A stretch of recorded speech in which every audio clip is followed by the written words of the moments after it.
Ya, kembali di TLC Tangerang Lawyer Club. Hari ini kita memiliki sebuah topik yaitu hukum pidana. Kita datang sebuah narasumber pengganti dan boleh kenalan dulu kali hari ini. Oh ya, jadi teman-teman, nama saya adalah Stephen Ingel Gunawan. Saya adalah mahasiswa Fakultas Hukum Universitas Tarumanegara. Saya sekarang baru menginjak semester yang kedua. Kebetulan saya mengambil mata kuliah hukum pidana. Nah, jadi Bang Heri yang tadinya seharusnya menjadi narasumber di sini melimpahkan kuasa saya untuk menggantikan beliau karena beliau berhalangan untuk datang ke sini. Jadi pada hari ini saya akan menggantikan beliau untuk membahas tentang hukum pidana. Semester 2 udah suruh ganti doang, dikasih Iya. kuasa. Mantap memang, saya itu memang bekerja keras, saya juga suka hukum pidana. Totalitas. Jadi kita mulai aja. Kalau gitu jelasin dulu hukum pidana itu apa dan apa aja sih dalam hukum pidana tuh yang kita harus tahu. Nah, jadi hukum pidana itu sebenarnya kita harus tahu apa itu dasar legitimasi dari mana negara untuk menjalankan hukum pidana. Jadi hukum itu kita itu menjalani hukum berdasarkan konstitusi kita yang tertuang dalam UUD NRI tahun 1945. Dalam pasal 1 ayat ketiga bahwa Indonesia adalah negara hukum. Oleh karena itu kita menjalankan semuanya beserta dengan hukum, termasuk dalam hukum pidana. Nah, sekarang hukum pidana apa itu hukum pidana? Saya membagi menjadi dua, yaitu pertama dalam arti sempit bahwa hukum pidana itu berfokus pada aturan yang ada dalam sebuah negara yang sedang berlaku atau disebut dengan ius constitutum atau hukum positif. Dan yang kedua adalah ius constituendum, yaitu dalam arti luas, yaitu bagaimana hukum pidana itu membahas tentang mengapa norma-norma hukum tersebut dilanggar dan bagaimana upaya negara supaya norma-norma hukum tersebut tidak dilanggar lagi, dan juga bagaimana negara mengkaji supaya norma-norma hukum pidana yang dicita-citakan nanti atau ius constituendum tadi. Nah, sekarang kita harus tahu pembagian dari hukum pidana itu. Nah, jadi hukum pidana itu dibagi menjadi 5. Yang pertama itu kita kenal berdasarkan isinya, yaitu hukum pidana material dan hukum pidana formil. Jadi apa itu hukum pidana material? Hukum pidana material itu adalah hukum pidana yang berisikan aturan yang berisikan larangan dan perintah yang disertai dan diancam dengan sanksi pidana. Kemudian ada hukum pidana formil, yaitu bagaimana aturan untuk menegakkan hukum pidana material. Jadi bisa kita kenal dalam kehidupan sehari-hari bahwa hukum pidana material adalah KUHP kita, dan hukum pidana formil adalah KUHAP kita, undang-undang hukum acara pidana. Nah, kemudian kita bisa kenal yang kedua adalah hukum pidana objektif dan subjektif. Menurut Herwesen Suringa, bahwa hukum pidana objektif ini juga biasa disebut sebagai ius poenale. Ius poenale ini juga bisa disebut menjadi 3 unsur. Yang pertama adalah pelanggaran terhadap larangan itu diancam oleh sanksi pidana yang ada oleh badan hukum yang berwenang. Setiap kali ada pelanggaran hukum pidana itu diancam pidana oleh badan hukum yang berwenang. Contohnya adalah kepolisian yang berwenang untuk melaksanakan penegakan hukum di Indonesia berdasarkan Undang-Undang Nomor 2 Tahun 2002. Kemudian unsur yang kedua adalah upaya apa yang dapat ditempuh apabila norma hukum tersebut dilanggar. Nah, kita bisa dikenal sini adalah istilah hukum penitentiaire. Nah, ini adalah hukum yang berisikan tentang hukum dan sanksi. Dan yang ketiga adalah aturan yang mengatur tentang keberlakuan dari norma hukum tersebut. Nah, kita lanjut ke pembagian yang ketiga adalah hukum pidana berdasarkan adresat. Nah, adresat ini adalah subjek hukum ini ditentukan oleh undang-undang. Kita bisa kenal dengan hukum pidana umum dan sifatnya khusus. Nah, yang umum itu apa sih? Contohnya kita gitu kan, sebagai warga negara bersifat umum, warga sipil itu masuk ke kita. Nah, yang kedua ada yang tadi yang pembagian ketiga yang kedua adalah hukum pidana khusus. Itu adalah contohnya adalah adresat militer. Jadi kalau misalnya militer melakukan tindak pidana, itu proses hukumnya beda. Dia pakai KUHP militer.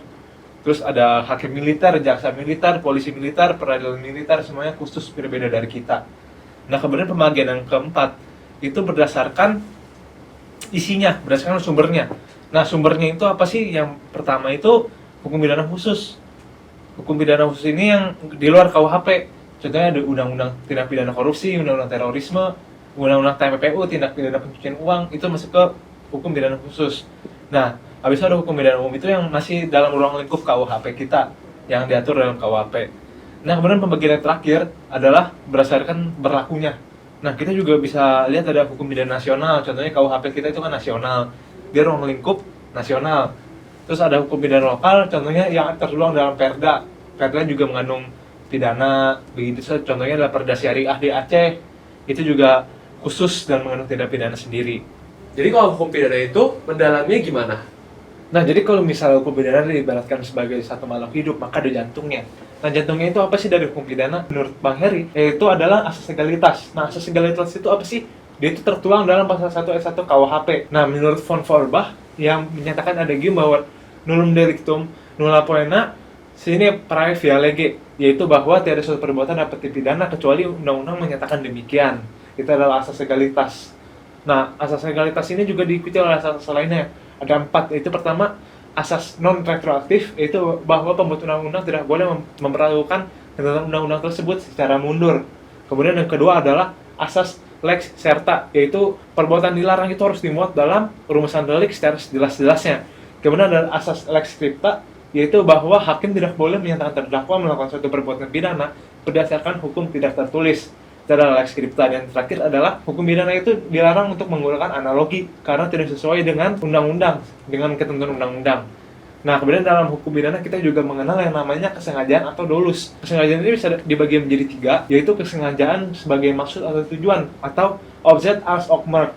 Nah, kesengajaan ini untuk mewujudkan suatu perbuatan tertentu, untuk tidak melakukan suatu perbuatan tertentu dan melalaikan kewajiban-kewajiban hukum. Kemudian yang kedua, kesengajaan sebagai kepastian atau object bit zeker heads bewussin. Nah, di sini dalam kesengajaan sebagai kepastian ini yaitu bahwa apabila menurut akal sehat secara umum suatu perbuatan menyebabkan suatu akibat, tetapi si pelaku tetap melakukan perbuatan tersebut.